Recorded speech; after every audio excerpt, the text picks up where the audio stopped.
Now, I'm Tom Basili. If you've ever been to our nation's capital, you've likely seen that it is truly a sight to behold. Government buildings and their colonnades and pediments line the streets. The Emperor Hadrian would be green with envy. And speaking of green, it does take a lot of it to run all of those buildings. But here's the problem, folks. A new report from the Government Accountability Office says they're nearly empty, but we're still paying for it.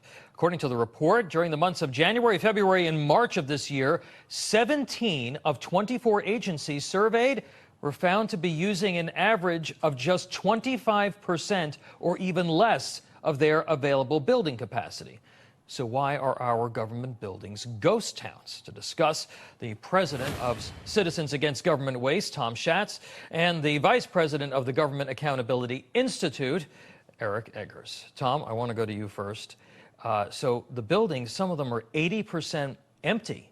The government pays about $2 billion a year, the report found, just to maintain real estate of hundreds of millions of square feet, regardless of its capacity. Now, when I worked in the federal government, I never saw this problem. What is going on?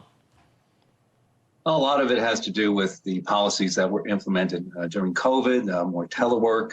And of course, if buildings are not being used in the private sector, they either sell them or close them down or consolidate facilities, but it's the taxpayers' money, so the incentives are not there. Some members of Congress, like Senator Joni Ernst, are taking steps to change all of that, but it's such a large problem, and it's an ongoing issue, and the GAO report does highlight something that should prod Congress to do more to get this under control. Eric, just last week, the Biden administration announced that they have chosen to build a whole brand new headquarters for the FBI 13 miles northeast of Washington, D.C. in Maryland. Why are we still building more office space if the GAO says that what we have is practically empty? Well, because of all the federal agencies, the Department of Justice was actually one of the top performing agencies in terms of attendance, and it topped out at a robust 36%, Tom. So let's have a round of applause for those guys. 1 in 3 employees are showing up to work for DOJ. Clearly, that earns you a brand new headquarters. No, it's an incredibly damning indictment the report has. And what's really more problematic is we didn't see, in addition to this GAO report that says 80% of office buildings are empty, we didn't see this, hey, our taxes are going down 80%, or we're going to be hiring 80% fewer IRS agents to collect taxes to pay rent on these buildings. We didn't see the utilities are down 80%. In fact, the opposite is true. We know that these Biden administration policies are actually upstaffing IRS, regardless if they're actually asked to come to work.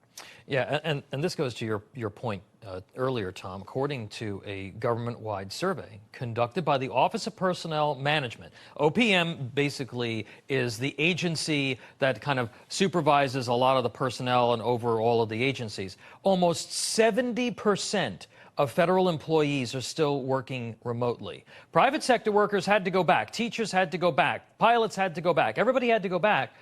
And yet this workforce that we pay trillions of dollars for they're working from home in their underwear. Am I right to say that the federal government employees have become a protected class, sort of a people who essentially get to make their own rules? Well, they more or less do, because it's impossible to fire any of them. And that has given them a lot of, quote unquote, flexibility to work from home, because there is not a lot that the president as a, quote unquote, CEO can do to force his employees, meaning the executive branch, to go to work. It's totally different than the private sector.